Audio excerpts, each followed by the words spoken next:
صلوات علی محمد و آل محمد.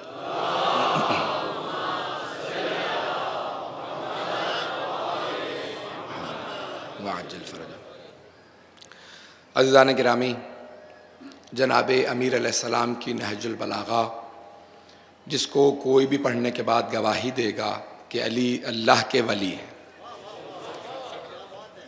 اور جیسا نمائندہ الہی کو ہونا چاہیے وہ صفات آپ کو حضرت امیر میں نظر آئیں گی، اور جیسا وصی رسول خدا کو ہونا چاہیے وہ صفات آپ کو نظر آئیں گی. متقیوں کا امام اور پوری دنیا کے جو پارسا ہیں، پرہیزگار ہیں، ان کے مولا علی ابن ابی طالب ہیں.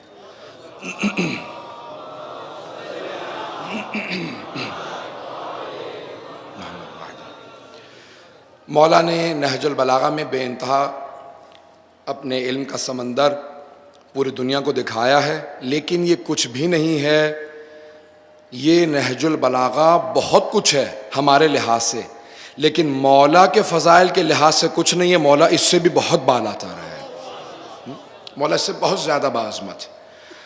مولا کا مقام اور عظمت یہ ہمیں بہت بعد میں، مرنے کے بعد واضح ہوگی جب ہم ان کے علم کو دیکھیں گے. عزیزان گرامی، نہج البلاغہ میں مولا نے توحید پہ بے انتہا خطبے دیے ہیں.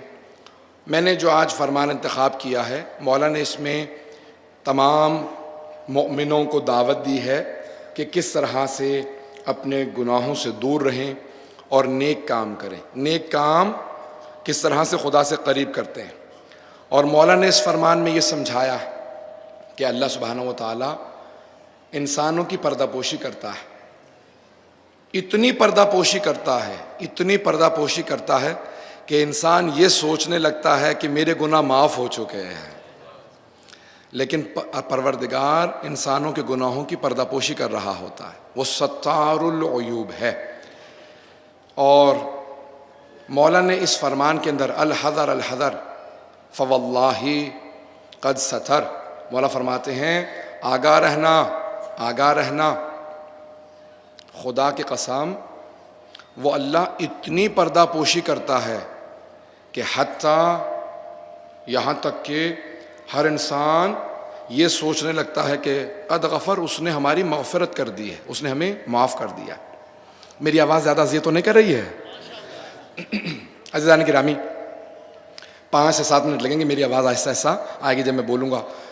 تو مولا نے اس پیارے سے فرمان کے اندر، مولا کے ہر فرمان کو سونے کے پانی سے لکھیں تاکہ ارزش کا اندازہ ہو.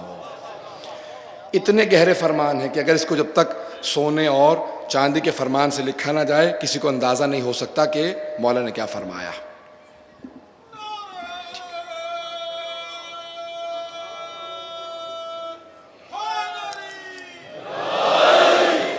مولا کا فرمان بہت گہرا، بہت عمیق.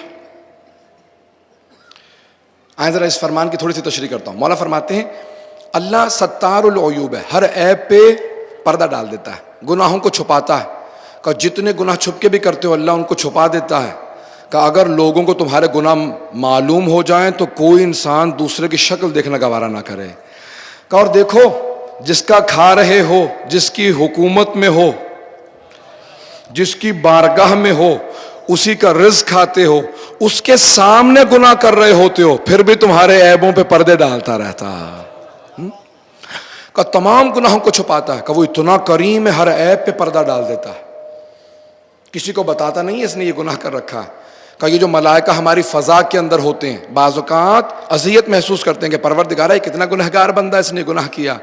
کہ لیکن اللہ سبحانہ و تعالیٰ کہتے ہیں خبردار، ابھی گناہ لکھنا مت، نماز کا وقت آنے والا، یہ بھی توبہ کر لے گا.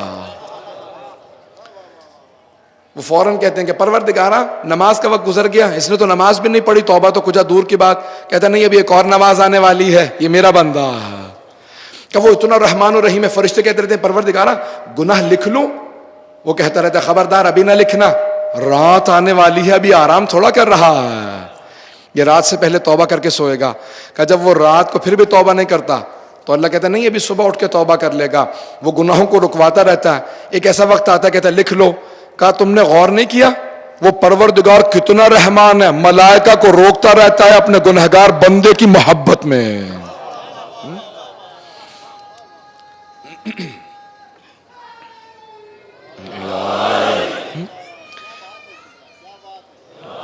وہ خداوند متعال تمام کے تمام اپنے بندوں کے عیبوں پہ پردے ڈالتا ہے۔ مولا فرماتے ہیں مومن بھی تب تک مومن نہیں بنتا جب تک کہ اس میں 3 صفات نہ آ جائے، اور پہلی صفت یہی ہے کہ اپنے رب کی یہ صفت نہ رکھتا ہو کہ اگر کسی کا عیب دیکھے، گناہ دیکھے تو اس پہ پردہ ڈال دے، چھپا دے۔ کہ اگر کسی کے ایک گناہ پہ پردہ ڈالو گے اللہ 1000 گناہوں پہ پردے ڈالے گا۔ کہ وہ بڑا ستار العیوب ہے، کہ مومن کی ایسی عادت ہونی چاہیے کسی کا پردہ چاک نہ کرے، ہمیشہ گناہوں کو چھپائے۔ عزیزان گرامی، امیر المومنین کے پاس ایک آدمی آیا، میں گناہ نہیں بتاؤں گا، آنے کے بعد اس نے کہا یا علی زنیتو، مولا کچھ لکھ رہے تھے، سر اٹھا کے نہیں دیکھا، مولا کائنات ہے۔ روایت کے الفاظ ہیں امام وقت پہ ہر مومن کی اچھائی برائی پیش کی جاتی ہے، ان کے سامنے ہوتی ہے، لیکن مولا نے کہا کہیں ایسا نہ ہو کہ اسے بعد میں شرمندگی ہو، اس نے اپنے گناہ کا میرے سامنے اقرار کر لیا ہے۔ تو مولا نے سر اٹھا کے نہیں دیکھا کہ تو گنہگار ہے؟ مولا نے کہا نہیں، تجھے گناہ کی اہمیت کا نہیں پتا تھا کہ اتنا بڑا گناہ ہے اس لیے تو نے گناہ کر لیا؟ کہ نہیں مجھے پتا تھا، یعنی مولا اس کو چھوٹ دے رہے ہیں۔ کہ نہیں میں جانتا تھا یہ بہت بڑا گناہ ہے، پھر بھی میں نے گناہ کیا۔ مولا نے کہا اچھا چلا جا، کل دیکھوں گا۔ پھر اگلے دن واپس آ گیا، کہا یا علی میں کل آیا تھا، میں نے بہت بڑا گناہ کیا، گناہ نے کبیرہ میں سے ہے، آپ نے مجھے جانے دیا تھا۔ مولا نے کہا نہیں تیری شادی نہیں ہوئی ہوئی، تجھے معلوم نہیں ہے۔ کہا نہیں مجھے سب پتا ہے، میری شادی بھی ہوئی ہوئی ہے۔ مولا نے کہا اچھا چلا جا، کل دیکھوں گا۔ جب تیسرے دن پھر آیا، مولا نے کہا دیکھ اللہ نے حکم دیا اگر کوئی 3 محفلوں میں 3 مرتبہ اقبال جرم کرتا ہے تو مجھ پہ واجب حد جاری کرو۔ میں نے تجھے مہلت دے دی تھی، چلا جاتا، اب تو خود 3 مرتبہ اقبال جرم کر چکا ہے، اس لیے سزا دے رہا ہوں۔ لیکن سن، اگر مجھ جیسے علی جیسے عادل امام سے سزا لینے کے بجائے تو توبہ کر لیتا تو تیرے لیے بہتر تھا۔ کتنے پیارے امام ہیں، کتنے عظیم مولا ہے۔ کہ لیکن اب سن، کیونکہ میں عادل ہوں، اب جب میں تجھے سزا دوں گا نا تو پھر تو پاک ہو جائے گا، اب تیرا کوئی گناہ باقی نہیں رہے گا۔ مولا نے اسے سنسار کیا، اس کے بعد پھر خود جنازہ پڑھایا، خود اس کو دفنایا اپنے ہاتھوں سے۔ کہ خبردار اب کوئی یہ نہ سمجھنا یہ ابھی بھی گنہگار مرا ہے، کیونکہ اب اس سے سزا مل چکی ہے، یہ دنیا سے پاک گیا ہے، اب اس کے سارے گناہ معاف ہیں۔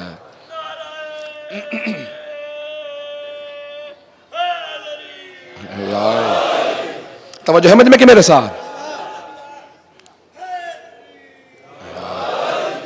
عزیزان گرامی، جناب امیر علیہ السلام فرماتے ہیں، کہا کہ اللہ کی پردہ پوشی سے کبھی یہ نہ سوچنا۔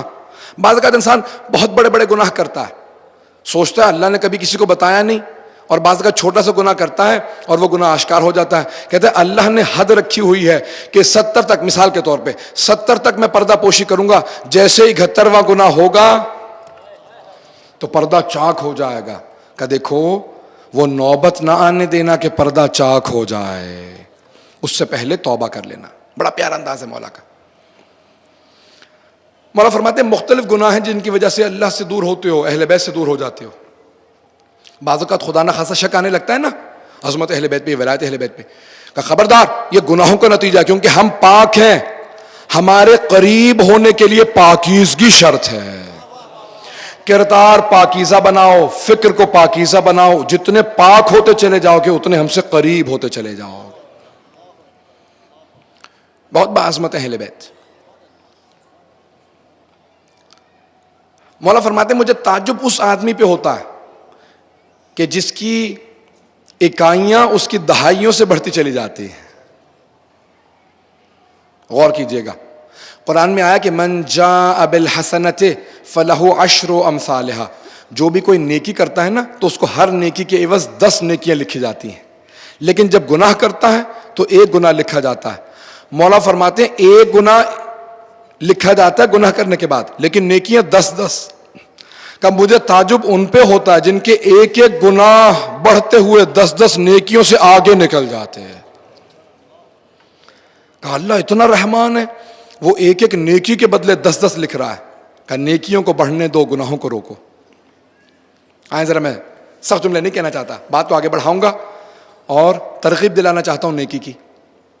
عزیزان گرامی، بہت باعظمت ہیں وہ لوگ جو مجالس سید الشہداء میں آتے ہیں۔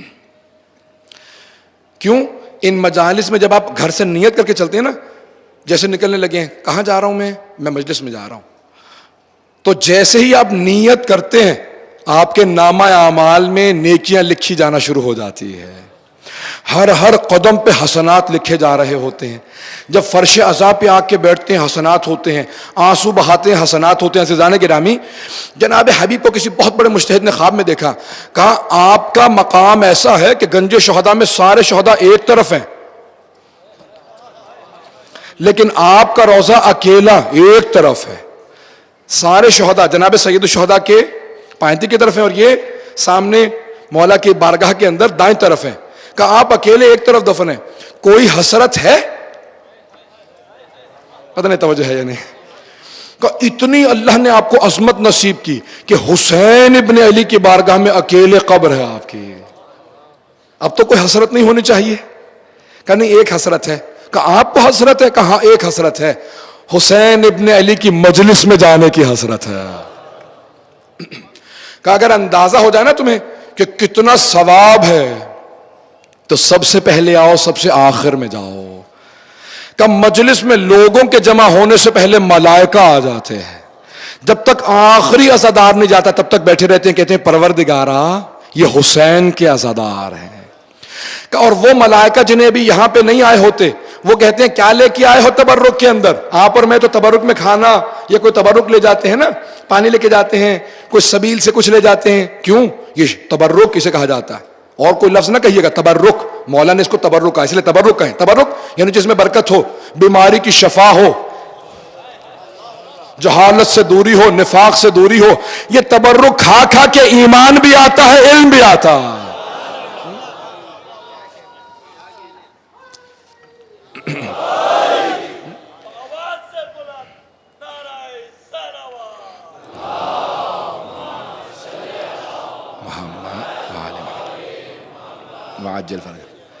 تو آپ تبرک لے کے جاتے ہیں. وہ سارے ملائکہ جو یہاں نہیں آئے ہوتے وہ ان ملائکہ سے پوچھتے ہیں کیا تبرک لے کے آئے ہو؟ تو وہ کہتے ہیں کہ ہم حسین کے رونے والوں کے آنسو تبرک میں لائے. ان آنسو کو وہ جمع کر کے لے جاتے ہیں. عزیزان گرامی، یہ آپ کے گناہوں کا کفارہ ہے. جب گناہوں کا کفارہ ادا کر رہے ہیں تو پھر دوبارہ گناہ نہ کیجیے گا. جب یہاں کفارہ دے کے جا رہے ہیں تو پھر انسان دوبارہ واپس گناہوں میں نہ جائے. اب میں پاک ہو گیا ہوں، حسین ابن علی اتنے پاک ہیں کہ گناہگاروں کو بھی پاک کر دیتے ہیں. اے حسین آپ کی عظمتوں کو سلام. عزاداران نے سید مظلوم مولا فرماتے ہیں اللہ عیبوں پہ پردے ڈالتا ہے، گناہوں پہ پردے ڈالتا ہے، چھپا کے رکھتا ہے، یہاں تک کہ محسوس ہونے لگتا ہے کہ ہمارا گناہ معاف ہو گیا. اس جملے کو غور سے سنیے گا، نہج البلاغہ کے خطبے سے مولا کے پیش کر رہا ہوں. مولا فرماتے ہیں گنہگار لوگ ایک دوسرے کے خلاف جال بچھاتے رہتے ہیں اور بدلے لیتے ہیں. کہ تم ہمارے بچے کی شادی میں نہیں آئے تھے، ہم بدلہ لے رہے ہیں، ہم تمہارے بچے کی شادی میں نہیں آئیں گے. تم ہماری فلاں خوشی میں شریک نہیں ہوئے تھے، ہم تمہاری شریک نہیں ہوں گے. عزیزان گرامی، مولا فرماتے ہیں کہ وہ اللہ بھی تمہارے چاروں طرف جال بچھاتا ہے. غور کیجئے گا کہ جس طرح سے گنہگار لوگ بہت زیادہ جال بچھاتے ہیں نا، اللہ بھی بہت زیادہ جال بچھاتا ہے. کہ یہ تمہیں ٹریپ کرنے کے، تمہیں پھنسانے کے جال بچھاتے ہیں، وہ تمہارے چاروں طرف رحمت کے جال بچھاتا ہے. وہ چاروں طرف رحمت کے جال بچھاتا ہے اور پھر خود ہی کہتا ہے، کہتے ہیں کتنی میری رحمت سے فرار کریں گے، کہیں نہ کہیں تو میرے رحمت کے جال میں گریں گے. کہ جب اس جال سے نکل کے اس جال میں آئیں گے میں وہاں پہ مغفرت کر دوں گا، میں معاف کر دوں گا. مولا فرماتے ہیں الفقیہ کل الفقیہ من لم یقنط الناس من رحمت اللہ. حقیقی معنی میں فقیہ وہ ہے جو لوگوں کو رحمت الہی سے مایوس نہ کرے، لیکن خبردار لوگوں کو گناہوں کے اوپر رغبت نہ دلانا. اپنے بھی گناہوں کا حساب دینا پڑے گا، دوسروں کے بھی گناہوں کا حساب دینا پڑے گا. یہ مجلسیں آپ کو اندازہ نہیں ہے، آپ کی پوری زندگی کے اندر سب سے زیادہ جو ثواب ہے وہ اسی فرش عزا پہ بیٹھنے کا. آپ نے سن رکھا ہوگا علامہ طباطبائی کا نام، شیخ بہجت کا نام، آیت اللہ بہجت کا نام سن رکھا ہے سب لوگوں نے. بہت بڑے مرجع گزرے، قم کے 5 سال پہلے انتقال ہوا. آیت اللہ شیخ محمد تقی بہجت، بڑے بڑے علماء ان کے معتقد تھے، بہت بڑے عارف تھے. وہ کہتے ہیں میں نے اپنے استاد سید علی قاضی طباطبائی کو خواب میں دیکھا. پوچھا آقا آپ اتنے بڑے عارف تھے، طی الارض مولا نے آپ کو عطا کیا تھا، آخری ماہ رمضان کی 10 شبوں میں ہر معصوم کی زیارت کر کے آتے تھے. کہنا بڑا آسان ہے. کہ کوئی حسرت ہے کہا کہ برخوردار، آیت اللہ بہجت ان کے شاگرد تھے، کہا برخوردار ایک بات کا بڑا افسوس ہے، میں ہر روز 1 مرتبہ زیارت عاشورہ پڑھا کرتا تھا، اے کاش میں نے 2 مرتبہ پڑھی ہوتی۔ یہ آپ کو جو موقع ملا ہے نا، شکر ادا کریں کہ پروردگارہ تو نے ہمیں حسینی بنایا۔ اگر ایک امید ہے بخشش کی تو وہ فرش سید الشہداء ہے۔ توجہ میرے ساتھ رکھیے گا عزیزان گرامی۔ عزیزان گرامی، مولا فرماتے ہیں یہ انسان اپنے گناہوں کی وجہ سے بڑا دور ہو جاتا ہے۔ ایک آدمی آیا مولا سے کہا کہ مولا میں گناہ کرنا چاہتا ہوں، گستاخی کر رہا تھا۔ کس سے کہہ رہا ہے؟ مولا متقیان سے۔ کہ مولا میں گناہ کرنا چاہتا ہوں، کوئی ایسا فارمولا بتائیں کہ آسانی سے گناہ کر سکوں۔ اب وہ سمجھ رہا تھا کہ میں معاذ اللہ مولا کو کسی جال میں پھانس رہا ہوں، کوئی مجھے ترغیب دیں گے، کوئی بتائیں گے فارمولا کہ میں گناہ زیادہ کر سکوں۔ کہ یا علی کوئی ایسا مجھے بتائیے طریقہ کہ بہت زیادہ گناہ کر سکوں۔ مولا نے کہا بڑا آسان طریقہ بتا رہا ہوں، اس کے بعد جتنے چاہے گناہ کر لے۔ بڑا خوش ہوگا، اس کے بعد جتنے چاہوں کا؟ مولا نے کہا جتنے چاہے گناہ کر لے۔ کہ مولا کیا طریقہ ہے؟ کہ پہلا اصول یہ ہے کہ جب تو گناہ کرنے لگے تو ایسی جگہ چلا جا جہاں تجھے خدا نہ دیکھ سکے۔ جیسے آپ خاموش ہو گیا کہ یا علی یہ کیسی شرط رکھی ہے؟ کہاں جا کے چھپوں جہاں خدا نہ دیکھ سکے؟ جہاں جاتا ہوں مجھے خدا دیکھ لیتا ہے، اگر میں زمین میں بھی چھپ جاؤں تو خدا سے نہیں چھپ سکتا۔ مولا نے کہا پھر تو بہت ہی عقل مند آدمی ہے، جب ہمیشہ خدا کے سامنے ہے تو خدا کے سامنے گناہ کرنا چاہتا ہے۔ رونے لگا کہ یا علی اور مت بتائیے گا، یہ تو پہلی شرط اتنی مشکل ہے میں کبھی پوری نہیں کر سکتا۔ مولا نے کہا نہیں، گناہ کرنا چاہتا تو ایک اور کام کر، گناہ کر لے اور اس کے بعد پھر اللہ کا رزق نہ کھانا۔ کہا پھر مولا کس کا رزق کھاؤں؟ جو کچھ ہے وہ اللہ کا۔ کہا اچھا کھاتا بھی اسی کا ہے،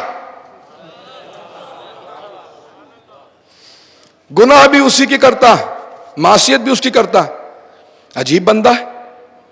اور زیادہ رونے لگا۔ کہا یا علی اور کوئی شرط بھی بتا دیجئے، وہ جو آپ کہہ رہے تھے اور شرط ہے، تیسری شرط۔ مولا نے کہا ایک شرط اور ہے، جب گناہ کر لینا بس پھر اللہ کی حکومت میں نہ رہنا، ملک و ملکوت الہی میں نہ رہنا، کہیں باہر چلا جا۔ کہا مولا یہ تو پہلی تینوں شرط تو دونوں شرطوں سے زیادہ سخت شرط ہے، جہاں جاؤں گا ملک و ملکوت اللہ کا ہے۔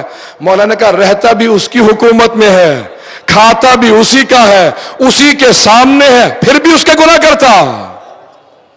بہت رویا، بہت دیر تک روتا رہا۔ کہا مولا چوتھی شرط کیا ہے؟ مولا نے کہا اللہ کا ایک ادنا سا غلام ہے، نام ہے ملک الموت، جب وہ تیری روح قبض کرنے آئے نا کہ رک جا، ابھی روح قبض نہ کرنا، میں ذرا وصیت کر رہا ہوں، کفن کا کپڑا لے آؤں، غسل کا پانی لے آؤں، کافور لے آؤں، اس کے بعد میری روح قبض کرنا۔ مولا وہ سوچنے ہی کہاں دے گا، اتنی لمبی گفتگو کہاں ہوگی، وہ آئے گا روح نکال کے چلا جائے گا۔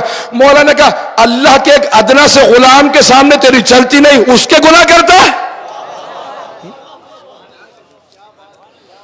کہا ملک الموت تو اللہ کا ایک چھوٹا سا غلام ہے، اس کے بھی سامنے تیری چل نہیں سکتی، اسے بھی نہیں کہہ سکتا رک جا۔ کہ پھر اللہ کے گناہ کیوں کرتا ہے؟ بہت رویا۔ کہ مولا کوئی نصیحت کر دیجئے۔ کہ بس یہ یاد رکھ یہ دنیا فانی ہے، باقی رہنے والی آخرت ہے۔ نہیں پہنچا پایا اس بات کو۔ آئے نوجوانوں کی خاطر، اپنے بچوں کی خاطر، اپنے چھوٹے بھائیوں کی خاطر پیش کر رہا ہوں۔ مولا فرماتے ہیں الدنیا دار الفرار، یہ دنیا ممر ہے، گزرگاہ ہے، ٹرانزٹ ہے، رہنے کی جگہ نہیں ہے، بقا کی جگہ نہیں ہے۔ آپ اگر ہوائی جہاز میں سفر کریں، راستے میں کہیں آپ نے کچھ دیر کے لیے 2 گھنٹے کے لیے رکنا ہو، مقصد کہیں اور ہو، مثال کے طور پہ جا رہے ہیں آپ نجف، راستے میں کچھ دیر کے لیے دبئی رکیں گے، کبھی ایسا ہوتا ہے کہ جو آپ کا مین سوٹ کیس ہے وہ آپ ہاتھ میں لے لیں اور وہ جو چھوٹا سامان ہے اس کو آپ ہوائی جہاز کے سامان میں بھیج دیں؟ کبھی ایسا ہوتا ہے؟ کبھی ایسا نہیں ہوگا۔ چھوٹا سامان ہاتھ میں رکھیں گے، بڑا سوٹ کیس آپ بھیج دیں گے، نجف جا کے مل جائے۔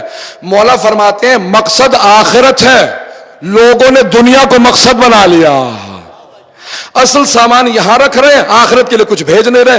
مولا فرماتے ہیں دنیا کے لیے تھوڑا سامان رکھو، آخرت کے لیے سارا بھیج دو۔ پتہ نہیں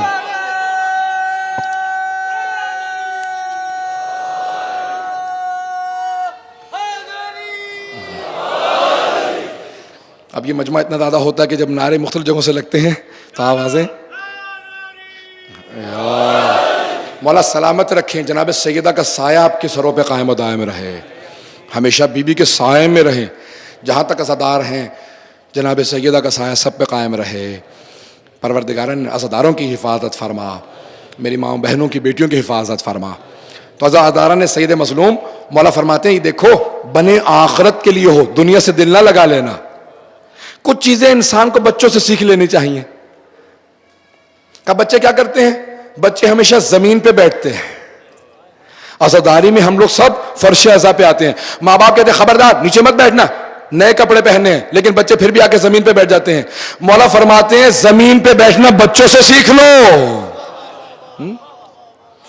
بچے کیا کرتے ہیں؟ مٹی کے مکان بناتے ہیں, ریت کے مکان بناتے ہیں. ماں آواز دیتی ہے بیٹا گھر واپس آ جاؤ. کبھی نہیں کہتے نہیں میں نے اپنا مکان بنا لیا اب میں مٹی کے پاس رہوں گا. فوراً مکان گرا کے ماں کے پاس واپس چلے جاتے ہیں. مولا فرماتے ہیں دنیا سے دل نہ لگانا, اس کے لیے نہیں بنے ہو, آخرت کے لیے بنائے گئے ہو. مولا فرماتے ہیں مجھے تعجب ان لوگوں پہ ہے دنیا سے دل لگا کے بیٹھ جاتے ہیں. پروردگارا میں مرنا نہیں چاہتا. بنے ہی مرنے کے لیے ہو, ڈرتے کیوں ہو اتنا؟ مولا کہتے تعجب ان لوگوں پہ ہوتا ہے میں مرنا نہیں چاہتا. کیوں؟ بنے ہی مرنے کے لیے ہو. جب پوچھا مولا لوگ موت سے کیوں ڈرتے ہیں؟ کہ ڈرتے اس لیے ہیں کیونکہ جانتے نہیں آخرت میں کیا ہے, آخرت کا خوف کھا رہے ہوتے ہیں, اس لیے بہت زیادہ ڈر رہے ہوتے ہیں. ڈریے گا نہیں, میں پیش کر رہا ہوں آپ کے سامنے ایک ایسا زاویہ پیش کروں گا کہ موت کا خوف سب کے دلوں سے نکل جائے گا. آئے ذرا مولا ہی پیش کر سکتے تھے, کیوں اس جملے کو مولا پیش کر سکتے تھے؟ آئے ذرا ایک فضائل کا جملہ پیش کرتا ہوں تاکہ کوئی میرا جملہ ضائع نہ ہو. جب جناب امام حسن مجتبی علیہ الصلوۃ والسلام نے پوچھا نا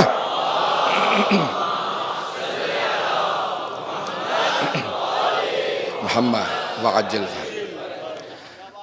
پوچھا بابا آپ نے صرف کرتا پہن رکھا, 80,000 کا لشکر سامنے کھڑا, صفین کی جنگ تھی, مولا نے زرہ نہیں پہنی تھی.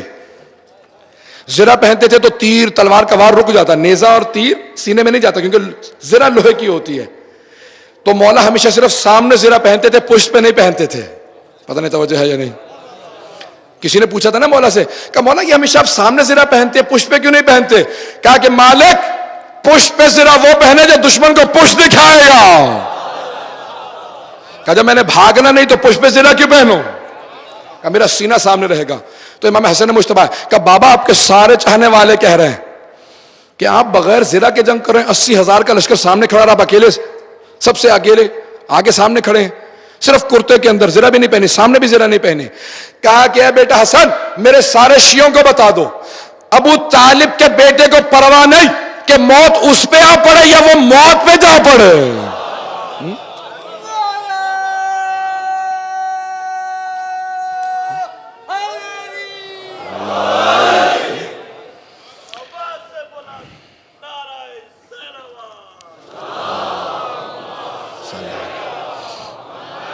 والے محمد وعجل فرج. تو مولا کے چاہنے والے موت سے نہیں ڈریں گے. اگر موت سے ڈرتے ہوتے تو یہ عزاداری قائم ہوتی. آج کتنی دنیا کے اندر لوگ مسلسل وارننگ دے رہے ہیں مت جانا کربلا, مت جانا کاظمین. چند مہینوں پہلے پچھلے سال کی بات ہے جب وہ کاظمین میں, پچھلے یا اس سے پچھلے سال کی بات ہے جب کاظمین میں پل کے اوپر, پل بغداد کے اوپر جب بم کا دھماکہ ہو گیا تھا تو دیکھا بہت سے لوگ رو رہے ہیں.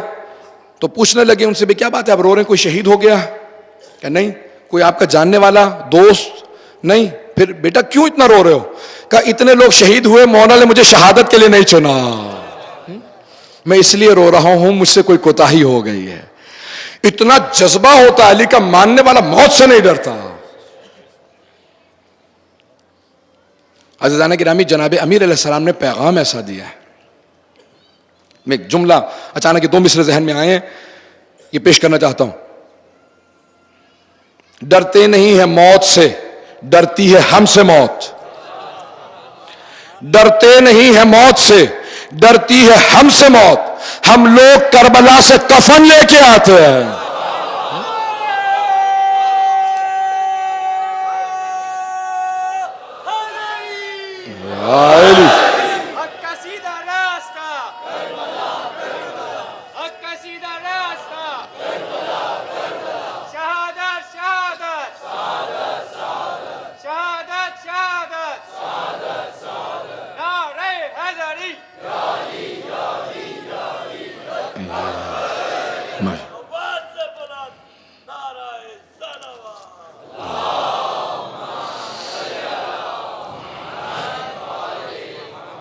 وعجل فرج. عزیزان گرامی، جناب امیر علیہ السلام کا ماننے والا کبھی موت سے نہیں ڈرے گا. آپ نے کبھی مولا کے کسی دشمن سے بھی سنا کہ ان کی اولاد کے لیے یا بچوں کے لیے، چھوٹے بچے کے لیے لکھا ہو کہ میدان کربلا سے بھاگا؟ بڑے سے بڑا دشمن کہتا ہے کہ میدان کربلا میں بچے تک شہید ہو گئے، فرار نہیں کیا. آج میں پیش کروں گا آخر میں جناب قاسم کی شہادت کے عنوان سے. عزیزان گرامی، آئیں ذرا مولا کیا پیش کرتے ہیں. کہا تم نے کبھی دیکھا؟ کہا کہ مولا موت سے کیوں ڈرتے ہیں لوگ؟ جملہ ہے نا ذہن میں. کہا مولا کیوں ڈرتے ہیں لوگ؟ کہا تم نے کبھی دیکھا کوئی دنیا میں بچہ پیدا ہو ہنستا ہوا؟ کہا نہیں مولا، ہر بچہ روتا ہوا پیدا ہوتا ہے. کہا جانتے ہو کیوں؟ کہا نہیں مولا ہم نہیں جانتے. کہا بچہ سمجھتا ہے یہ جو رحم مادر ہے نا، یہ پوری دنیا ہے اس کے لیے. وہ اسی دنیا سے، بہت وسیع دنیا میں آتے ہوئے خوف کھا رہا ہوتا ہے، نہ جانے کہاں جا رہا ہو. کہ جتنا ایک بچے کا اس دنیا سے متعلق علم ہوتا ہے، اتنا ہی ایک مرنے والے کا آخرت سے متعلق علم ہوتا. اللہ اکبر. مولا فرماتے ہیں اس لیے ڈر رہے ہوتے ہیں اگر انہیں معلوم ہو کیا ہے تو موت سے کوئی نہ ڈرے. کہ اگر مومن کو یہ معلوم ہو جائے قبر میں اس کے ساتھ کیا ہوگا تو کہا خود بخود مرنے کی تمنا کرے گا. عزیزان گرامی، موت سے مت ڈرے، لیکن اپنے اعمال کو درست رکھے. اعمال درست رکھے. جب مولا کے چاہنے والے سے کہا کہ موت سے کیوں ڈرتے ہیں؟ کہا اصل میں لوگوں نے دنیا کو بسا لیا ہے، آخرت کو اجاڑ دیا. اب کون بسے ہوئے گھر سے اجڑے ہوئے گھر میں جائے؟ یہ آخرت کو بسائیں. یہ بہترین طریقہ ہے اپنی آخرت کو بسانے کا. عزاداری سید الشہداء. بہت عظمت ہے وہ مائیں جنہوں نے ان بچوں کو تربیت کیا ہے. آئے ذرا میں بات کو آگے بڑھانا چاہتا ہوں. توجہ ہے مجمع کی میرے ساتھ ابھی تک؟ جناب امیر علیہ السلام نے جو نظام دیا آخرت سے متعلق، جو سمجھایا، جو فلسفہ دیا، کہ دیکھو بڑا سادہ اور آسان راستہ ہے. کہ اگر کوئی آدمی آپ کے ساتھ سفر کر رہا ہو اور کہے جتنا سامان دینا مجھے دے دیجئے، مقصد پہ پہنچ کے دے دوں گا، آپ کا سارا سامان میں اٹھاؤں گا، جب پہنچیں گے تو آپ کو دے دوں گا. تو کہا ہر انسان چاہے گا کہ میرا سامان یہ اٹھا لے، مقصد پہ پہنچ کے مل جائے. کہا کہ راہ خدا میں دینا ایسا ہوتا ہے، جو نیکی کرو گے آخرت میں مل جائے گی، جس کے ساتھ اچھا برتاؤ کرو گے یاد رکھنا وہ اس کے پاس نہیں رہے گا، آخرت میں تمہیں مل جائے گا. کہ جتنی نیکیاں کر سکتے ہو کر لو، کیونکہ ثواب تمہیں ملنے والا. عزیزان گرامی، جس کے ساتھ جتنی نیکی کر سکیں. آج ایک دور ہے عجیب و غریب، خود غرضی کا دور ہے. ہر انسان جو ہے اپنے متعلق سوچتا ہے. مولا فرماتے ہیں خبردار میں مت کہنا، ہم کہہ کے، تاکہ خود غرضی کم ہو. اگر سید الشہداء اپنا سوچتے نا تو شہادت نہ دیتے. سید الشہداء نے پوری کائنات کا سوچا. آج میں اور آپ نہ ہوتے، کوئی جنتی نہ ہوتا، کوئی خدا پرست نہ ہوتا اگر سید الشہداء صرف اپنا سوچتے کہ میں تو جنتی ہوں. جوانان جنت کے سردار تھے، ان کو ضرورت تھی کسی چیز کی؟ پتہ نہیں توجہ ہے یا نہیں. یہ جب جناب ختمی مرتبت فرما رہے تھے الحسن والحسین سید شباب اہل الجنہ، حسن و حسین جوانان جنت کے سردار ہیں، یہ نہیں کہہ رہے تھے واقعہ کربلا کے بعد ہو جائیں گے. یہ دونوں بچے 4 سال اور 3 سال کی عمر میں ابھی بھی جوانان جنت کے سردار ہیں، بنیں گے نہیں. انہیں کچھ کرنے کی ضرورت نہیں تھی. پتہ نہیں پہنچا پا رہا ہوں یا نہیں. جناب سید الشہداء کو شہادت دینے کی ضرورت نہیں تھی جوانان جنت کے سردار بننے کی یا جنت میں جانے کی. وہ جوانان جنت کے سردار تھے، شروع سے تھے، انہیں کسی عمل کی ضرورت نہیں تھی. انہوں نے اتنی بڑی قربانی پیش کی ہے کہ دنیا میں کوئی گمراہ نہ رہے. میری لاکھوں قربان. مولا کہتے ہیں دیکھو خود غرضی نہ کرنا. سید الشہداء اپنے قاتلوں سے بھی کہہ رہے تھے خبردار مجھے قتل نہ کرنا، جہنمی ہو جاؤ گے. امام کے قاتل پہ جنت کی خوشبو تک حرام ہو جاتی ہے. میں کہیں دور چلا جاؤں گا. کہ کبھی بھی خود غرضی نہ آنے دینا. کبھی بھی یہ نہ سوچا میں، آج معاشرے میں خود غرضی بہت ہے. امیر المؤمنین کریم ہے، سید الشہداء کریم ہے، رسول کریم. ذرا غور کیجیے گا، میں مثال پیش کرنا چاہتا ہوں ان کی زندگی سے. کون ہیں ہم، کن ائمہ علیہ السلام کے ماننے والے ہیں، دنیا کو احساس ہو. عزیزان گرامی، مولا فرماتے ہیں کہ کبھی بھی خود غرضی نہ آنے دینا. جناب موسیٰ گزر رہے ہیں، مولا کے اس فرمان کو سنیے گا. اللہ نے کہا موسیٰ میرے نشانیوں کو دیکھو، آثار کو دیکھو. ایک مقام سے گزر رہے تھے، دیکھا کہ کوئی آدمی بیٹھا، اس کا سارا گوشت گل چکا ہے اور استغفار کر رہا ہے. اچانک دیکھا کہ ایک پرندہ آیا اور اس نے ایک انار کھولا اور ایک ایک دانہ کر کے اس آدمی کو کھلایا، اڑ کے واپس چلا گیا. کہا پروردگارہ یہ کون ہے؟ کہا موسیٰ آگے بڑھو، خود پوچھ لو. کہا کون ہو؟ کہا میں بہت گنہگار ہوں، بہت گنہگار. کہا اپنا گناہ مت بتانا. کہا میں اتنا گنہگار ہوں، 35 سال سے یہاں عبادت کر رہا ہوں، توبہ کر رہا ہوں، میرا سارا گوشت گل گیا. آپ کون ہیں؟ کس نے آپ کو بھیجا؟ کہا میں کلیم اللہ، موسیٰ کلیم اللہ ہوں، اللہ نے بھیجا. کہا کہ آپ اللہ سے بات کرتے ہیں، اللہ سے پوچھیں کیا اس نے میرا گناہ معاف کر دیا؟ میں 35 سال سے توبہ کر رہا ہوں. کہا پروردگارہ کیا جواب دوں؟ کہا موسیٰ کہہ دیجئے یہ ابھی بھی جہنمی ہے، اس کی توبہ قبول نہیں ہوئی، اس کا گناہ معاف نہیں ہوا. کہا کہ بھئی اللہ نے کہا تمہارا گناہ معاف نہیں ہوگا، کہ پوچھ سکتے ہیں وہ آپ کا خدا رحمان و رحیم ہے، کیوں معاف نہیں کیا؟ توجہ ہے مجھ میں کی؟ کہا پوچھ سکتے ہیں کیوں معاف نہیں کیا؟ مولا کہتے ہیں جناب موسیٰ نے کہا پروردگارہ کیا جواب دوں؟ کہا کہ موسیٰ اسے کہو یہ 35 سال سے یہاں بیٹھا ہے، میں نے اس پرندے کو معمور کر رکھا ہے، صبح سے شام تک اسے کھانا کھلاتا رہتا ہے. اس نے ایک مرتبہ اس پرندے سے نہیں پوچھا تم مجھے کھلا رہا، کیا کبھی تو نے بھی کچھ کھایا؟ پتہ نہیں توجہ ہے یا نہیں. کوئی اتنا خود غرض ہے، ایک دن اس نے 35 سال میں نہیں پوچھا اس پرندے سے، اس فرشتے کو جسے میں نے معمور کر رکھا تو نے بھی کچھ کھایا؟ یہ مجھے کھلا رہا. کہ اتنا خود غرض انسان اپنے لیے توبہ کر رہا ہے. جناب موسیٰ نے بتایا، کہا کہ موسیٰ اپنے خدا سے کہیں میری اس عبادت کا کوئی صلہ مجھے دے گا؟ جناب موسیٰ نے کہا کہ پروردگارہ کیا جواب دوں؟ اللہ نے کہا موسیٰ سے کہو ایک دعا اس کی ضرور قبول ہوگی، اتنی عبادت کی ہے، ایک دعا کوئی بھی مانگ لے. کہا پروردگارہ بس مجھے اتنا وسیع و عریض کر دے، اتنا بڑا بنا دے کہ جہنم میں میرے علاوہ اور کوئی نہ آ سکے. کہا موسیٰ اسے کہو میں نے اسے معاف کر دیا. نہیں نہیں نہیں نہیں، جب تک سارے مجمع کو سمجھ میں نہ آئے. کہ موسیٰ میں نے معاف کر دیا. وہ کہنے لگا پروردگارہ کیا تو اس بات سے مجھے معاف کر رہا تھا کہ کوئی اور جہنم میں نہیں آ سک رہا، تو سب کو جہنم میں بھیجنا چاہتا؟ کہ نہیں، اب تک تجھے میرے ایک پرندے کی پرواہ نہیں تھی، اب تو میری ساری مخلوق کا سوچ رہا.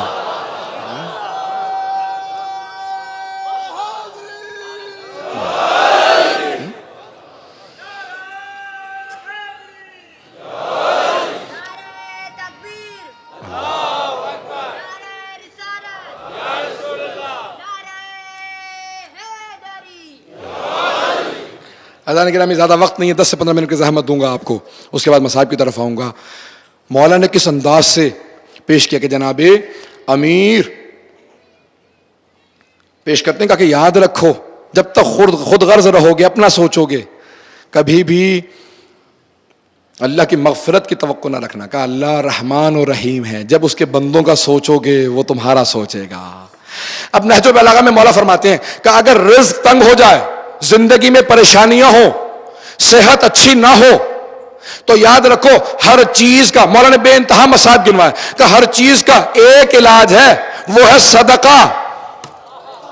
توجہ مجھے کی کہ وہ ہے صدقہ. کہ کیوں؟ کہ جب رزق تنگ ہو تو مولا دینے سے کم ہو جائے گا؟ کہ نہیں، اللہ کو پسند یہی ہے جب نہ ہو تو زیادہ دو. توجہ.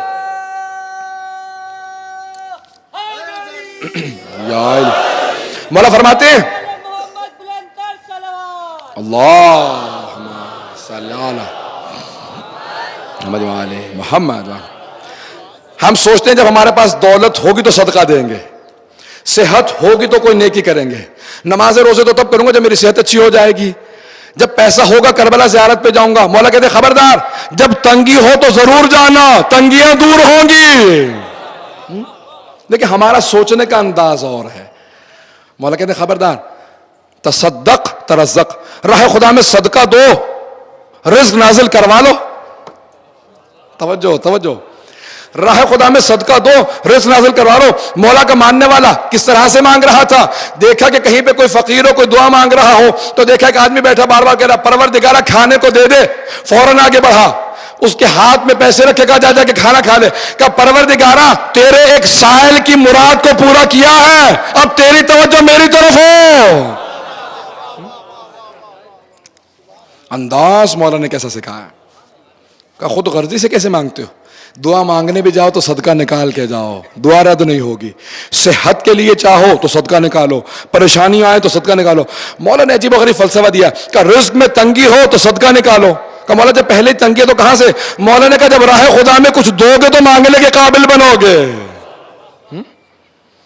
عزیزان گرامی, امیر علیہ السلام کی عظمتوں پہ سلام کی جس طرح سے زندگی کا ایک نیا فلسفہ دیا ہے. ایک آدمی کہیں کوفے کے اندر بہت زیادہ اتراتا پھر رہا تھا. آپ نے دیکھا بعض لوگ سمجھتے ہیں میں بہت طاقتور ہوں. مولا نے کہا کیا بات ہے؟ کہا میں بہت طاقتور ہوں, بہت شجاع ہوں. مولا نے کہا اشجع الناس من خالف ہوا ہو, بہادر سب سے زیادہ وہ ہوتا ہے جو اپنے نفس کی مخالفت کرے.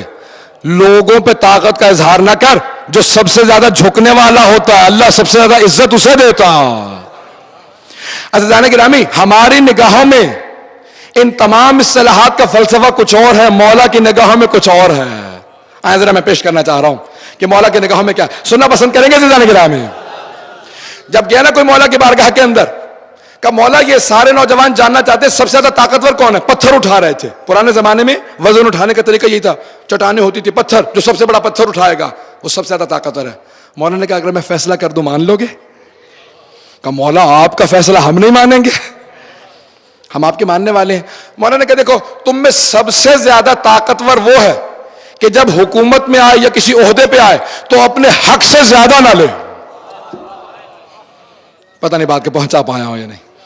کسی بھی عہدے پہ آؤ اپنے حق سے زیادہ نہ لو. یہ نہ کرو مجھے تو عہدہ مل گیا ہے, پہلے میں اپنا پیٹ پورا کر لوں, بعد میں پھر دوسروں کو پوچھوں گا. مولا کہتے ہیں نہیں, خبردار, جو اپنے حق سے زیادہ نہ لے وہ سب سے زیادہ طاقتور ہے.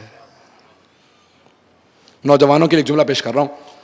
ایک بہت بڑا ویٹ لفٹر ہے ایران کا, تو وہ پوری دنیا میں تیسری مرتبہ یا چوتھی مرتبہ نمبر 1 آیا ہے, سب سے زیادہ وزن اٹھاتا ہے. تو اس سے کہیں ایک برطانیہ کا چینل انٹرویو لے رہا تھا. کہا کیسے اتنا وزن اٹھا لیتے ہو, دنیا میں کوئی نہیں اٹھا سکتا. کہا میں ایک مرتبہ کہتا ہوں یا ابا الفضل. کہا کون ہے یہ؟ کہا اگر تم جانتے ہوتے تو پھر اس راستے پہ ہوتے.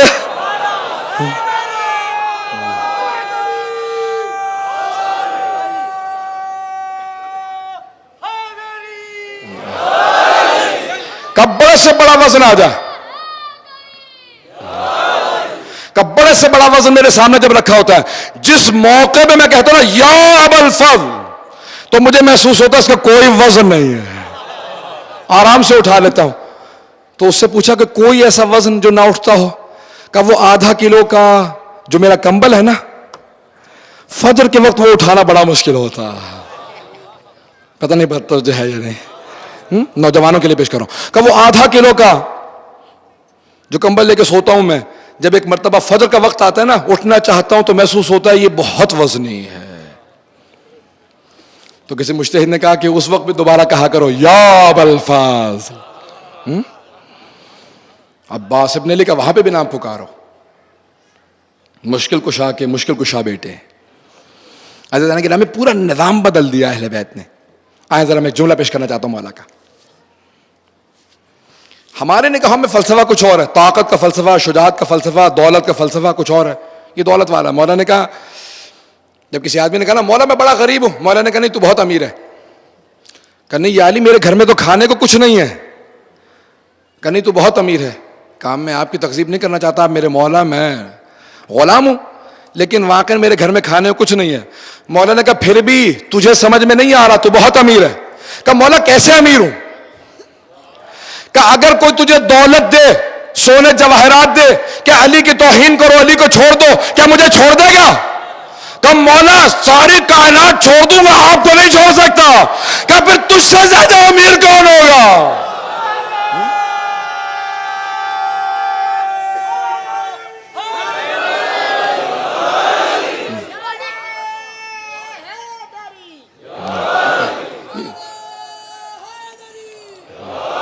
میں ایک نعرہ لگاؤں گا, سب مل کے جواب دیں گے. نعرہ حیدری.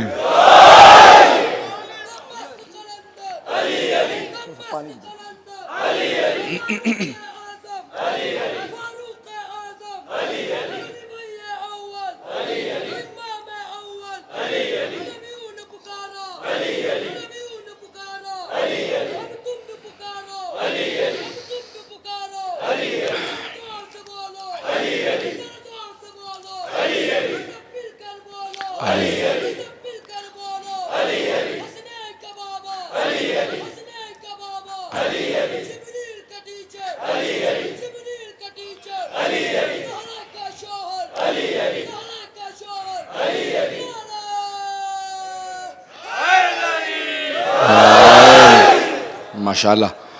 عزیزان گرامی, مولا نے کہا خبردار اپنے آپ کو غریب نہ سمجھنا. اگر ساری دنیا کی دولت تمہیں مل جائے اور میری ولایت نہیں چھوڑو گے تو تم سے زیادہ امیر کون ہے؟ اور ہم تو ماننے والے ہی حضرت امیر کے ہیں. جب پوچھا نا جناب ابو ذر سے, نام نہیں لوں گا, تو کسی نے کہا کہ آگے بھی کسی طریقے سے ابو ذر کو پیسے دو تاکہ ہماری طرف آ جائے. پہنچے, کہا ابو ذر یہ تمہارے لیے 5000 دینار ہیں. کہا یہ سارے شام والوں کو مل گئے؟ پتہ نہیں توجہ ہے یا نہیں. انہوں نے فوراً کہا سارے شام والوں کو 5,000 دینار ملے؟ کہ نہیں یہ آپ کے لیے خصوصی تحفہ. کہا میں خصوصی تحفے نہیں لیا کرتا, سب کو دو, میں بھی لیتا ہوں. کہ نہیں رکھ لیجئے, آپ بہت غریب ہیں. کہ خبردار مجھے غریب نہ کہنا, میرے پاس 2 روٹیاں, ایک آج رات کھا لوں گا, صبح زندہ اٹھا تو دوسری روٹی صبح کھا لوں گا. کتنے قناعت ہے. یہ حضرت امیر کا ماننے والا. کہا کہ دیکھو یہ سب باتیں جذباتی باتیں ہوتی ہیں, بچے تمہارے فاقے سے, پیسے رکھ لو, نئے کپڑے لے لینا, نیا مکان بنا لینا, بچوں کو کھلا دینا. کہا خبردار اب مجھے فقیر نہ کہنا. فقیر وہ تیرا امیر ہے جس کے پاس ولایت علی نہیں ہے.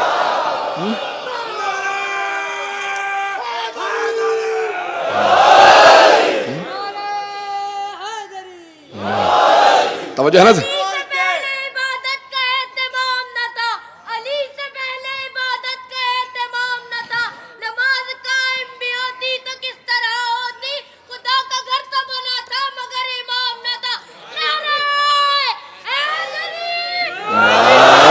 بس بھائی توجہ کیجیے گا. میں جانتے ہیں کہ آپ یہ آخری شبیں ہیں, یہاں پہ مصاحب کا شبیں ہوتی ہیں. تو عزیزان گرامی یہ ولایت چیلی بہت بڑی نعمت ہے, یہ بہت بڑی اللہ کی ہم پہ نعمت ہے. اور دلیل کیا ہے قرآن سے؟ الیوم اکملت لکم دینکم واتممت علیکم نعمتی. یہ اعلان غدیر کے بعد اللہ نے کہا کہ نعمتیں, اتمام نعمت ہو گیا. سب سے بڑی نعمت کا نام ایک ایک کر کے نعمتیں آتے ہیں. آخری نعمت نعمت ولایت ہے. من کن تو مولا. عزیزان گرامی شکر ادا کریں کہ اس نے امیر حضرت امیر علیہ السلام کا, جناب رسول خدا کا, جناب امیر کا, اہل بیت کا ماننے والا بنایا ہے, محمد و آل محمد کا ماننے والا بنایا ہے. مولا کے پاس مختلف لوگ آتے رہے مختلف چیزوں کو لے کے کہ مولا میرے نگاہ میں یہ ایسی ہے. مولا نے کہا ٹھیک ہے لیکن ہماری نگاہ میں ایسی ہے. جب کسی نے کہا نا کہ یا علی اب تو مجھے بیماری صحت سے زیادہ اچھی لگتی ہے, فقر و فاقہ دولت سے زیادہ اچھا لگتا ہے, بڑھاپا جوانی سے زیادہ اچھا لگتا ہے, اس نے ساری منفی چیزیں گنوائی. مولا نے کہا رحم کرے اللہ تم پہ, لیکن ہم یہ کہتے ہیں کہ ہمیں ہر وہ چیز اچھی لگتی ہے جو اللہ کو اچھی لگتی ہے. اگر وہ صحت پہ راضی تو ہم صحت پہ راضی, وہ دولت پہ راضی ہم دولت پہ راضی, وہ فقر پہ راضی ہم فقر پہ راضی, وہ بیماری پہ راضی ہم بیماری پہ راضی, وہ زندگی پہ راضی ہم زندگی پہ راضی, وہ شہادت پہ راضی ہم شہادت پہ راضی. ہم راضی برضا اللہ ہے, رضن بقضائہ و تسلیما لامرہ. عزیزان گرامی ادراک کیجئے کہ اللہ نے کیا نعمت دی ہے. کبھی گناہ نہ کریں. یہ مجلسیں جو آپ کو پاک کر دیتی ہیں. آئے ذرا میں آج مصاحب سے پہلے کچھ جملے پیش کرنا چاہتا ہوں. وہ جملہ جو جناب قاسم ابن حسن کا جملہ ہے. اس سے پہلے کہ میں مصاحب شروع کروں یہ جملہ پیش کرنا چاہتا ہوں. یہ فضائل کا جملہ ہے. کیا کہا تھا جناب قاسم نے کہ کیف الموت عندک, جب جناب سید الشہداء نے سوال کیا تھا نا قاسم موت کو کیسا پاتے ہیں, تو آپ نے کہا احلا من العسل, شہد سے زیادہ میٹھی. موت شہد سے زیادہ میٹھی ہے میرے نزدیک. کیوں کہا تھا؟ 2 وجہ سے. ایک قرآن میں آیا کل نفس ذائقۃ الموت, ہر نفس موت کا مزہ چکھے گا. اب جناب قاسم بتا رہے ہیں کہ ان کی موت کا مزہ کیسا ہوگا. بتا رہے ہیں شہد سے زیادہ میٹھی. اللہ اکبر. ہے جناب قاسم آپ کی عظمتوں کو سلام. بہت بڑا جملہ ہے. میں جب سوچتا ہوں میری کیفیت بدل جاتی ہے. احلی من العسل, شہد سے زیادہ میٹھی. اللہ کہہ رہے ہر نفس موت کا مزہ چکھے گا. موت کا مزہ کیسا ہوگا؟ جناب قاسم کہتے ہیں میرے لیے تو شہد سے زیادہ میٹھی ہے. بہت بڑا جملہ ہے, گھر جا کے سوچیے گا اس پہ. دوسرے کیوں؟ کیونکہ قرآن نے کہا فیہ شفاء للناس, شہد میں اللہ نے شفا رکھی ہے. جناب قاسم کہہ رہے ہیں حسین جیسے چچا پہ قربان ہونا ہر چیز سے شفا ہے. اللہ اکبر.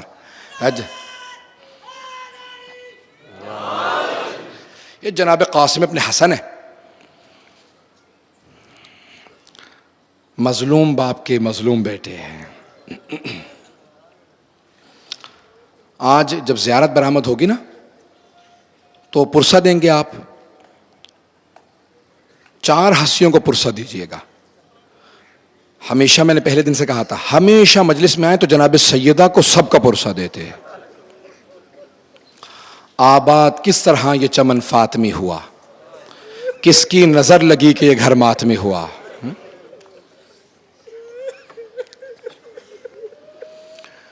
تو جناب سیدہ کو پرسہ دیجیے گا. دوسرے امام زمانہ کو پرسہ دیجیے گا.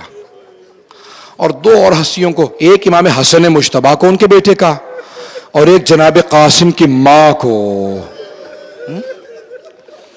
سب سے زیادہ مشکل جوان بیٹے کی موت کو برداشت کرنا ماں کے لیے ہوتا ہے. امام صادق سے پوچھا نا کسی نے, کہا مولا دنیا کی سب سے بڑی خوشی کون سی خوشی ہے؟ تو آپ نے فرمایا دنیا کی سب سے بڑی خوشی یہ ہے کہ انسان کا ایک جوان بیٹا ہو اور ہمیشہ آنکھوں کے سامنے چلتا رہے. کہا ماں باپ کے لیے اس سے بڑی خوشی نہیں ہوتی, دنیا کی سب سے بڑی خوشی. کہا مولا دنیا کا سب سے بڑا غم کیا ہے پھر؟ کہا وہی جوان بیٹا جب ماں کی آنکھوں کے سامنے مر جائے. کہا پھر اس سے بڑا مصائب کوئی نہیں دنیا کا. پہنچ رہے ہیں آپ لوگ, اجرکم اللہ. پتہ نہیں میں آج پڑھ پاؤں گا نہیں پڑھ پاؤں گا. آج سینے کی کیفیت عجیب ہے, آج آواز بھی ساتھ نہیں دے رہی, لیکن میں پیش کرنا چاہتا ہوں. ایک ہی تو جنازہ ہے نا خاندان اہل بیت کا, جو گھر سے گیا پھر گھر واپس آ گیا. کبھی آپ نے دیکھا کہ جنازہ گھر سے جب واپس آ جائے؟ ایک جملہ کہوں, اگر میری مائیں بہنیں بیٹیاں سن رہی ہوں کہیں, ایک جملہ ان کے لیے پیش کر رہا ہوں. ایک بہن کچھ یتیم بچوں کو لے کے دروازے پہ کھڑی تھی, ابھی جنازے کو ودا کر رہی تھی. ودا کر کے یتیم بچوں کو سینے سے لگا کے پیار کر رہی تھی اور دلاسا دے رہی تھی بچوں تم یتیم ہو گئے, اتنے میں جنازہ واپس آ گیا.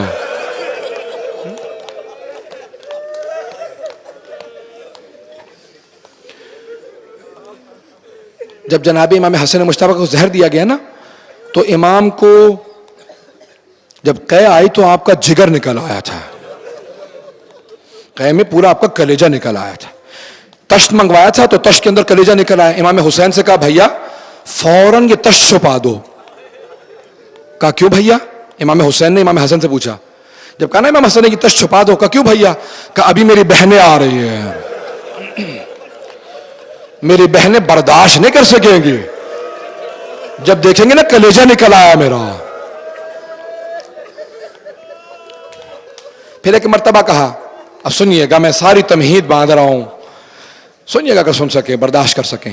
ایک مرتبہ کہا امام حسن مجتبیٰ نے, بھیا حسین بھیا ذرا مجھے ٹیک لگا دو, مجھے لٹا دو, میرے سینے میں عجیب و غریب اذیت ہے, میرے سینے میں بڑی تکلیف ہے. جیسے لٹایا نا امام حسین نے تو روایت کے الفاظ ہیں کہ ایک 2-2.5 برس کا بچہ, آپ نے دیکھا اولاد کو بڑی عادت ہوتی ہے ماں باپ کے سینے پہ لیٹنے کی, چھوٹے چھوٹے بچوں کی عادت ہوتی ہے ماں کے باپ کے سینے پہ لیٹ جاتے, خصوصاً چھوٹے بچوں کی عادت ہوتی ہے جب باپ گھر میں آتا تو سینے پہ لیٹ جاتے ہیں. اور اہل بیت کو بہت شوق تھا اپنے بچوں کو سینے پہ سلانے کا. بس بھی ایک مرتبہ ایک 2-2.5 برس, روایت کے الفاظ ہیں 2-2.5 برس کا ایک بچہ تھا, بہت تیزی سے آیا باپ کے سینے پہ چڑھ گیا. امام حسن نے بڑی زور سے سینے سے لگایا. دوڑتے ہوئے ایک ماں آئی, جناب فروا نے بازو پکڑا, بیٹا قاسم بابا کے سینے میں درد ہے.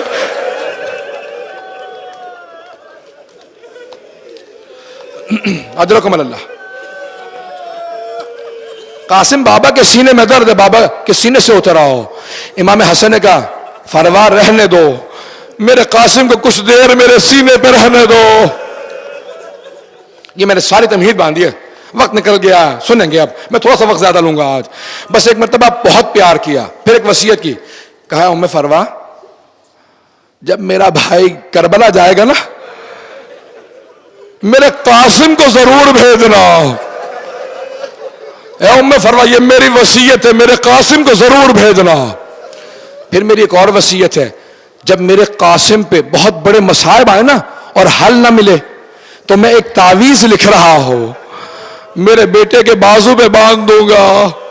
فروا جب میرا قاسم بہت زیادہ پریشان ہو نا, اسے کہنا تعویذ کھول لے, اس میں حل لکھا ہے.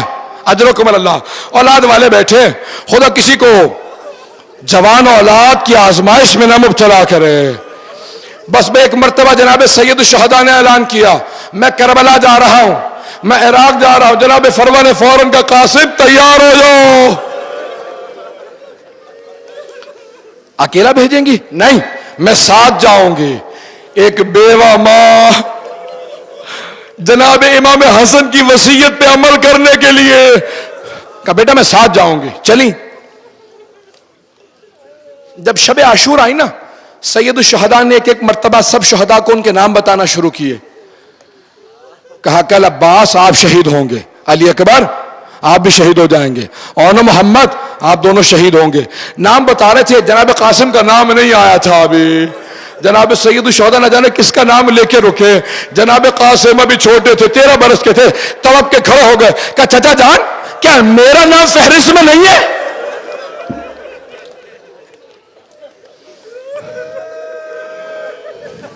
مولا نے فوراً سوال کیا کیف الموت عندک, کیسی ہے موت؟ کہا احلی من العسل, شہد سے زیادہ میٹھی. اس سے پہلے کہ کچھ کہتے جناب قاسم, مولا نے کہا قاسم آپ ہی نہیں 6 مہینے کے علی اصغر کا نام بھی ہے. غیور باپ کا غیور بیٹا تھا جناب قاسم, برداشت نہیں کر سکے. ایک مرتبہ جلال آیا, کہا چچا جان کیا یہ اشقیاء خیموں میں آ جائیں گے؟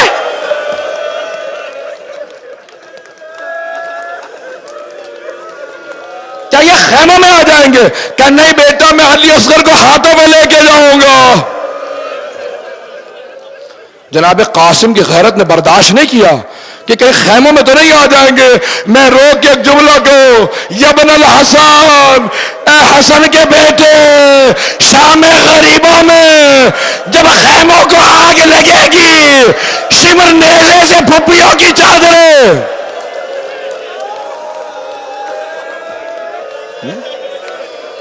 اجرکم اللہ. برداشت نہیں کر رہے یہاں پہ لوگ. اجرکم اللہ. بس تھوڑی سی مجھے مہلت دیجیے گا. سید ابن طاؤس نے جو لکھی ہے نا شہادت کی روایت, میں وہ پیش کرنا چاہ رہا ہوں. روایت کے الفاظ بڑے سخت ہیں. جناب قاسم آئے, جب صبح ہوئی نا نمودار عاشورے کی, تو امام نے کہا پہلے اصحاب کو جانے دو. کیوں؟ کہا کیونکہ کربلا میں مرنا آسان ہے, جینا بڑا مشکل ہے. پہنچ گئے, جینا بڑا مشکل ہے, پہلے انہیں جانے دو. بھوک پیاس سے کون دیر تک زندہ رہے گا؟ کہا جو سب سے دیر میں, وہ جناب سید الشہداء. کہا انہیں پہلے جانے دو. اہل بیت کی قربانیاں شروع ہوئیں. جناب قاسم سب سے پہلے آئے. کہا چچا جان مجھے اجازت ہے؟ یا اماں, چچا جان اجازت ہے؟ کہا نہیں بیٹا ابھی آپ کو اجازت نہیں ہے. پھر دوبارہ جب ایک لاشا اٹھا کے لائے نا سید الشہداء, تو کہا چچا جان اب اجازت ہے؟ کہا نہیں بیٹا ابھی آپ کو اجازت نہیں. پھر جب تیسری مرتبہ آئے نا, کہا قاسم تم میرے مرحوم بھائی کی نشانی ہو, میں جب بھی بھائی کو دیکھنا چاہتا ہوں میں تمہارے چہرے کی زیارت کرتا ہوں, مجھے میرا مرحوم بھائی یاد بڑا آتا ہے. کہ میں اجازت نہیں دے سکتا. جناب قاسم سے برداشت نہیں ہوا کہ دوسرے پہلے جا رہے ہیں. ایک مرتبہ خیموں کے باہر بیٹھ کے رونے لگے. اندر کسی بیوہ بی بی نے آواز سنی. جناب زینب سے کہا بی بی مجھے محسوس ہوتا یہ میرے یتیم کی آواز ہے. بیوہ بیویوں کو بڑی حسرت ہوتی ہے میرے یتیم بچے پہ کوئی ظلم نہ کرے. جناب فروا سے برداشت نہیں ہوا کہ میرا قاسم ایسے رو رہا ہے. اٹھی آواز کا قاسم کیا بات ہے؟ سید ابن طاؤس کہتے ہیں جناب قاسم اپنی پیشانی گھٹنوں پر رکھ کے رو رہے تھے. جیسے دیکھیں نا بچے بیٹھ جاتے ہیں, اپنے دونوں گھٹنوں کو پکڑ رکھا تھا, پیشانی گھٹنے پہ رکھ کے بڑی بلند آواز سے رو رہے تھے. جناب فروا نے کہا قاسم کیا بات ہے؟ کہا اماں چچا مجھے اجازت ہی نہیں دے رہے, جب جاتا ہوں مجھے روک کے پیچھا کر رہے تھے. کہا ابھی رک جاؤ ابھی رک جاؤ. جناب فروا رونے لگی. کہا بیٹا تمہارے بابا نے وصیت کی تھی, فروا میرے بیٹے کو ضرور بھیجنا. کہا اماں پھر کہا آپ کے بابا کی وصیت تھی. فروا جب قاسم پہ بڑا مصائب آیا نا کہنا تعویذ اتارے, تو کیا کیا جناب قاسم نے تعویذ کھولا, جب پڑھا نا تو اپنے آنسو فوراً خوش کر لیے. بہت خوش ہوئے جناب قاسم. کیا لکھا تھا امام حسن مجتبی نے؟ لکھا تھا یا بنیا قاسم, اے میرا لخت جگر قاسم, اذا وجدت عمک الحسین غریبان وحیدان مظلومان عطشانا. اے قاسم جب اپنے چچا کو اکیلا دیکھو, بھوکا پیاسا دیکھو, مظلومیت کے غربت کے عالم میں دیکھو, جان قربان کر دینا. آج جناب قاسم کہ چچا جان اب مجھے آپ نہیں روک سکیں گے. کہ قاسم کیا بات ہے؟ تذکرۃ الشہداء میں ملا حبیب اللہ کاشانی کہتے ہیں ایک مرتبہ امام حسین نے خط لیا, امام حسن کا ایک مرتبہ خط پڑھا, چوما آنکھوں سے لگایا, پھر مدینے کا رخ کیا. کہ سلام ہو میرے بھیا, جب سب نے مجھے چھوڑ دیا آپ نے مجھے یاد رکھا. بہت دیر تک روتے رہے. مرحوم کاشانی کہتے ہیں ایک مرتبہ امام حسین نے اپنی دونوں باہیں جناب قاسم کے گلے میں ڈالی, جناب قاسم نے مولا کے گلے میں باہیں ڈالی. فغشی علیہما, دونوں روتے روتے بے ہوش ہو گئے. بس بے وقت تمام ہو گیا, تھوڑی سی زحمت اور دوں گا. میں جانتا ہوں آپ رو رو کے تھک گئے ہوں گے. یہ مسلسل رونا بڑا مشکل کام ہے, سانس رکنے لگتا ہے, آنسو خشک ہو جاتے ہیں, سینے میں درد ہوتا ہے, کمر ٹوٹنے لگتی ہے. یہ مسلسل رونا جناب سید سجاد کا کام ہے, یہ جناب زینب کا کام ہے. میں اور آپ مسلسل نہیں رو سکتے. ایک مرتبہ میں تو دیکھیے کہ میں نے تمام کر دیا, اب نہ مجھ سے پڑھا جا رہا ہے نہ آپ سے سنا جا رہا ہے. جناب قاسم صرف 13 برس کے تھے, زرہ پوری نہیں آ رہی تھی, بہت دبلے تھے. ایک مرتبہ امام حسین نے گود میں لے کے سوار کیا, زرہ نہیں تھی. جب زرہ ہوتی ہے نا, اگر کسی گھوڑے کا پاؤں آ جائے وہ لوہے کی زرہ سے رک جاتا ہے. جناب قاسم نے حملہ کیا, بڑے بڑے پہلوانوں کو فنار کیا. ایک مرتبہ کسی نے چھپ کے جناب قاسم کے سر میں ضربت لگائی. جناب قاسم نے آواز دی, یا اماں ادرکنی, چچا جان میرے مدد کو آئیے, میں گھوڑے سے گر گیا. ایک مرتبہ سید الشہداء عقاب کی مانند بڑی تیزی سے آئے, سارے لشکر کو بھگایا.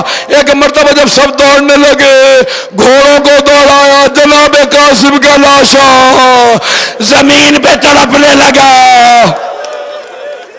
جناب سید الشہداء ذوالجناح سے اترے, اپنی ابا کو زمین پہ بچھایا. میں نہیں پیش کر سکتا, جیسے ایک مالی باغ سے پھول چنتا ہے, میرے مولا نے لاش کے ٹکڑے جمع کیے. در خیمہ پہ ایک بی بی پوچھ رہی تھی, بی بی زینب میرا قاسم 13 برس کا جوان ہے, حسین کاندھے پہ ایک گٹھڑی لے کے آ رہے ہیں. ایک مرتبہ آبا کو رکھا, تو فروا کو نہ دکھانا, قاسم کا لاشا.